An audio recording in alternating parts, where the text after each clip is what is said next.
There is a concept which corrupts and upsets all others. I refer not to evil, whose limited realm is that of ethics. I refer to the infinite.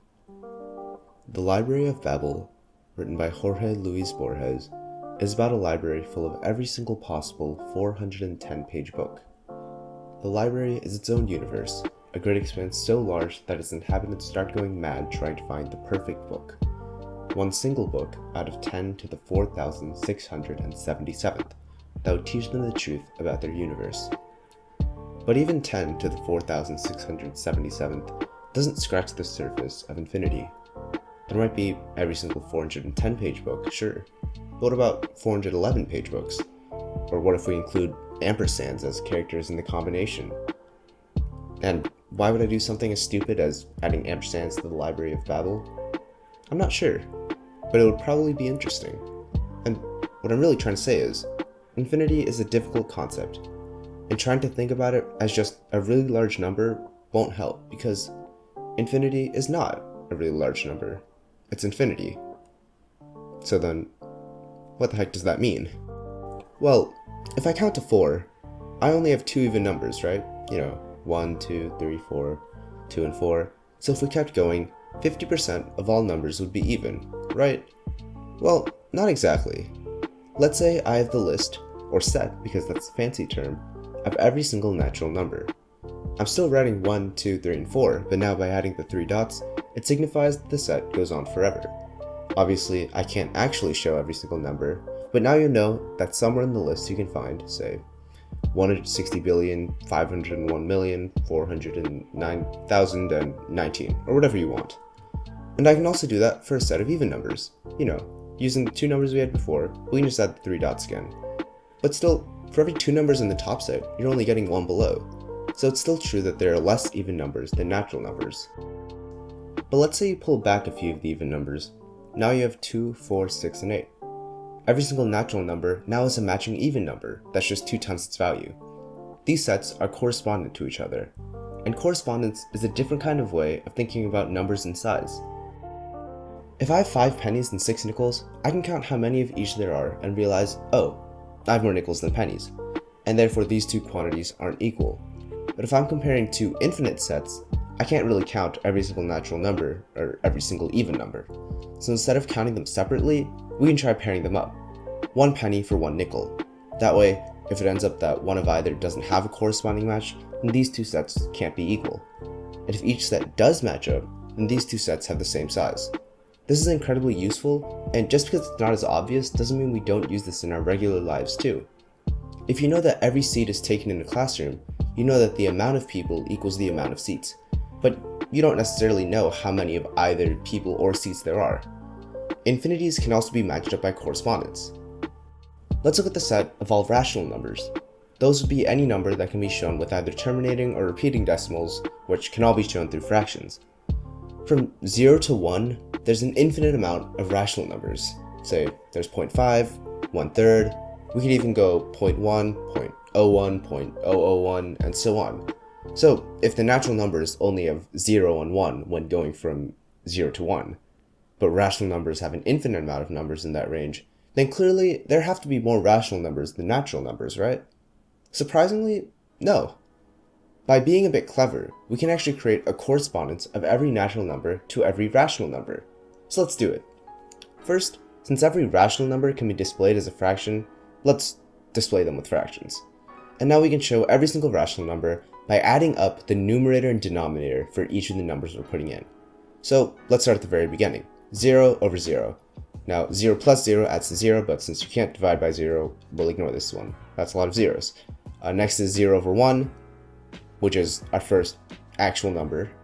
And then from now on, I'll ignore divide by zeros or 0 over somethings, because those are either repeats or illegal in math. So then we get 1 over 1, 1 plus 1 is 2, then 2 over 1 and 1 over 2, 2 plus 1 and 1 plus 2 both equal 3. Then there's 1/3 and 3 over 1, and then 1/4, 2/3, 3/2, and 4 over 1, all of which equal 5. And so, even though there's an infinite amount of rational numbers in every gap, because we still have some sort of pattern that we can keep repeating, it's still correspondent with the set of natural numbers. And all of these sets as long as they're corresponded with the set of natural numbers, are called countable infinities, which is a terrible name, or listable infinities, which is a much better name, because listable infinities are where you can give a process that will continuously list out numbers in this set. And sure, this might be useful, but it's kind of underwhelming, right? Because in that case, any repeating series or collection is just as infinite. Natural numbers, multiples of 3, prime numbers, powers of 2, all the same. But hold on there. Just because natural numbers and even numbers and rational numbers are equally infinite doesn't mean that all infinities are the same. There are in fact an infinite numbers of infinities, or levels of infinities. So then, what is considered a bigger infinity? Well, how about the set of all real numbers? Because that seems like a pretty close step to all rational numbers. But unlike rational numbers, real numbers also have irrational numbers like pi and the square root of 2, which can't be displayed with fractions or terminating and repeating decimals. And there really isn't any clever way to fix the fact that between every two numbers, there's an infinite amount of other rational numbers. So we're stuck. And to prove this, let's assume that we really can list every single irrational number. So you got this one, and that one, and another one, so on and so forth. And we can use what's called the diagonalization argument, which essentially takes a diagonal. We take one digit from each of these numbers, the first digit of the first number, second digit of the second number, so on, and then add 1 to that number, 9's going back to 0. And by doing that, we actually create a whole new number that's not present anywhere else in the set. And no matter how many numbers you have, the new number will be different from any of them in at least one position. This also applies to a set of a set, which is essentially the next level of infinity, which kind of makes sense, right? If infinite sets go forever in one direction, 1, 2, 3, 4, then the next level of infinity would go forever in two directions, right? Just consider these sets of irrational numbers, except each digit is essentially its own separate entry separated by commas. So you go on forever, and then each input in the set can be diagonalized and create a new set of sets that is unique from every other one. And by the way, you have Gregor Cantor to thank or to blame for a lot of this.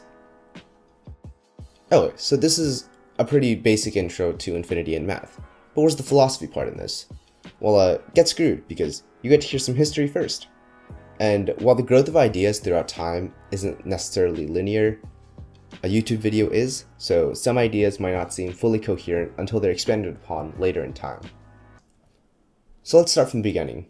In the beginning, the earth was formless and empty. Darkness was over the surface of the deep, and the Spirit of God was Zeno of Elea was one of the major pre-Socratic philosophers, pre-Socratic meaning before Socrates, and Zeno of Elea is best known for his paradoxes, also known as Zeno's paradoxes. One of Zeno's most famous paradoxes is the run of Atalanta. Essentially, Atalanta is trying to go from the start to end of a race, but to get to the finish line, she has to first reach the half mark, unsurprisingly. But then, once she's reached the halfway mark, she has to get to the other halfway point between the halfway mark and the finish line, and then the halfway point between the halfway point of the halfway point between the start and the end, and then the halfway. It goes on for a very long time, and essentially, no matter how far she goes, she still has to go halfway to reach the finish line, and so she never really reaches the finish line. And you might be thinking, aren't problems regarding infinitely shrinking sizes kind of solved by calculus or convergence? Well, first off, you're a nerd, but second off, yeah, kind of. But this kind of just makes the concepts behind calculus more confusing, not really helping to solve Zeno's paradoxes. How can something really be infinitely tiny and infinitely numerous, up to the point where one-dimensional lines in collection become a 2D space, like it happens in calculus? To answer this, we have to consider how philosophy considers infinity. In ancient times, infinity actually had a pretty negative connotation, which is interesting because, well, you might say, it's just a concept. It doesn't really have an intrinsic value for good or evil. To which I will say, neither does the word justice, but you don't really hear anyone campaigning for injustice. Anyways, this dislike of the infinite comes from Plato's belief that all perfect things, which he believed were possible, he believed perfection was a real thing that could be attained, or at least existed, he believed that all of those things were finite in nature. and therefore infinity was essentially a kind of dirty, little, nasty, unclean, imperfect thing. But, I mean, what about now? Obviously, we don't necessarily share the same beliefs as Plato did thousands of years ago. These days, infinity tends to be given three distinct types: potential, actual, and transcendental infinities. Potential infinities are unbounded processes that go on forever over time, while actual infinities is something which is infinite and complete regardless of time.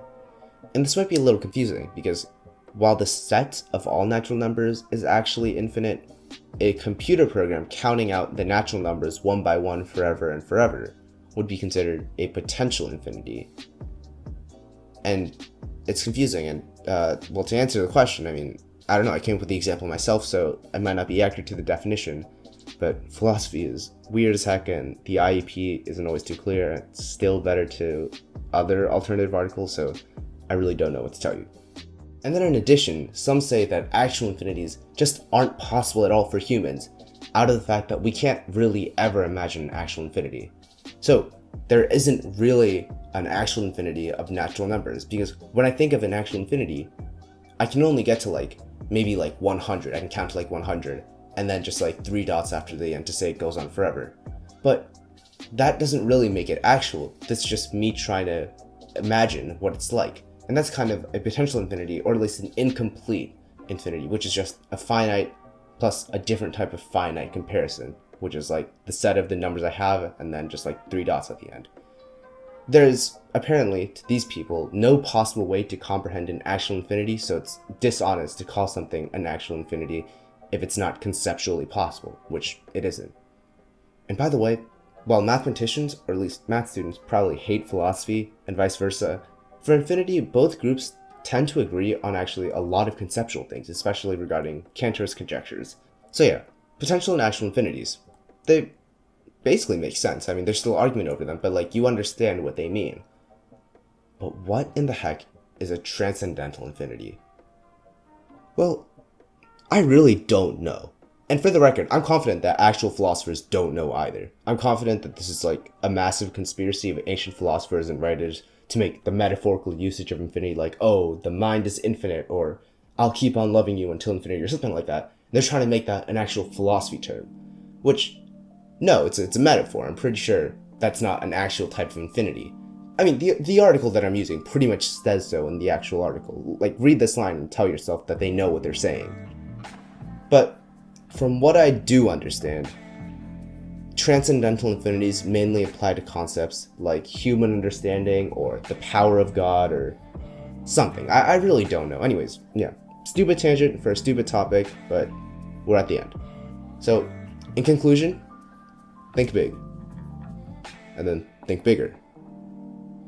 And yeah, you're not even close to infinity. And math gives us a version of infinity that is really multiple types of infinity that really make the number of even numbers somehow the same as the number of natural numbers, and then throw rational numbers into the mix, and then real numbers are a different set. But then if you get sets of sets, those are also a different level of infinity, and if it goes on forever in one direction, then 2 directions, then 3 directions, and then 4 directions. I'm really not sure, but confusing times. And then philosophy, on the other hand, doesn't really do us much better, and it has constantly argued over definitions like actual and potential, and somehow transcendental infinities are the thing that exist, but it doesn't really make sense. It's confusing. Infinity is a confusing topic, which makes sense because we're finite and it's difficult. That's really all there is to say in this video, because this took way too long to make, and I'm not planning on revising anymore because it's not worth the time. Okay, bye. Enjoy my, my MYP project. I'm not even sure what this is anymore.